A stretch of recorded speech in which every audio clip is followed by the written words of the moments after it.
action, Christian action, is driven by a living faith. Love God and love your neighbour. That is a profoundly Catholic understanding of all this. There is a phrase about working for social justice which is drawn from a book by Michael Taylor, who, when he was director of Christian Aid some years ago, said this: "The evidence of lasting progress in overcoming poverty and injustice is slight. The teachings of the Christian faith insist that the kingdom, though present and growing within our history, will be fully realized only beyond it. Like love, it is an impossible possibility." I love that phrase, an impossible possibility. That is what drives us and motivates us if we are working for a better, fairer world. There's a lovely story after 9/11 and the attack on the Twin Towers in New York, and the arguments that were raging at the time about how we could defeat terror.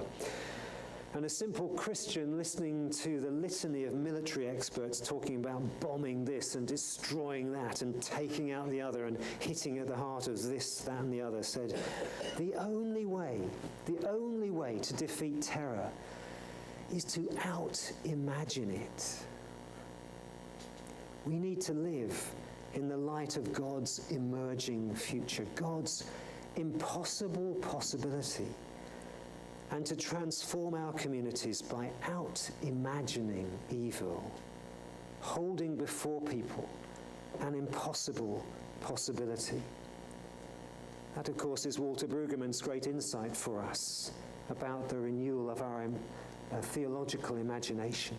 It's a point beautifully expressed by this quote from William Kavanagh's boldly titled book, Torture and Eucharist, when he says this: "To participate in the Eucharist is to live inside God's imagination. It is to be caught up into what is really real, the body of Christ."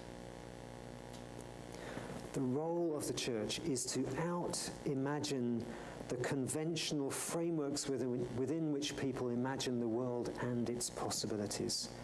And this is, from whatever tradition we come in the church, a profoundly Eucharistic thing to do. If we're to make a commitment to the common good, our challenge is to tell our story and express our faith in a way which arrests the public imagination and inspires people to commit themselves to the Nazarene and his manifesto. Personally, I think we have struggled to find ways of doing this within the Church of England which are coherent. I am somebody who is very committed to community organising. Seems to me this is one way we can express what we are trying to do. For all its faults and failings, and I do not believe that community organising is perfect, don't get me wrong, but I do believe that we need to be committed to finding ways of embedding organising more deeply within the Anglican tradition. I am really pleased you've got Peter Brierley coming to talk to you tomorrow, because I think you will get an insight into the ways in which the Anglican Church and organising as a methodology can work together. And I have been working over the past couple of years to try and draw together a group of people to explore what this might look like. And I have great and high hopes that in 10 years' time we might look back and see the ways in which organising and the Anglican tradition have actually worked together to enhance our ability to act justly in society. I happen to think it's a very natural way in which churches can both grow and deepen their commitment to the historic strengths of social justice. Organising is certainly not the only answer, but it is at least an attempt, and we need more of those within the Church of England at the moment. Nick Spencer at Theos has coined the phrase social liturgy as a way of getting beyond the old phrase social gospel, if you're familiar with that one, and helping us think more creatively about the nature of the work the church is doing. Social liturgy.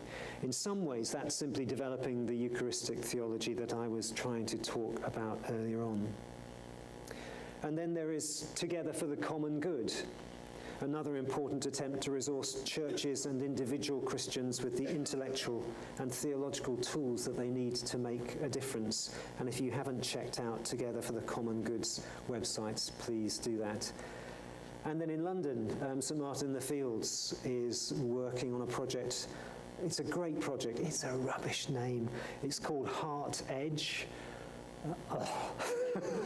But it's a fantastic project, and it's another way in which an individual church is trying to do something and build a network to help the Church of England think carefully about what it means to engage with issues of social action and social justice. However we do it, our commitment to social justice requires action.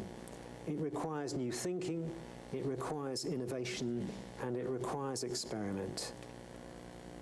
Not to save the church, but to save the world.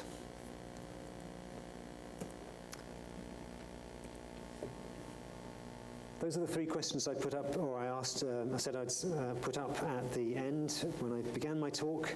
Could you spend 5 minutes just on your tables discussing? You might want to discuss all of these. Actually, you might need more than that. Maybe 7 or 8 minutes around your tables. So, how does this relate to the life of the deanery that you serve in? The third question is probably better, second, isn't it? What are you already doing that you think embodies and epitomizes that? And then how could your deanery give expression to things that you're not doing at the moment? So do you want to spend just 7 or 8 minutes chatting around the tables? You don't have to talk about those questions, but I'd love to know how you think it lands in relation to your deaneries, and or anything else that is you want to question or challenge, or you've been agitated by, or you want to question. Please spend those 7 or 8 minutes just digesting and generating some discussion which we can have around the room in a few minutes' time.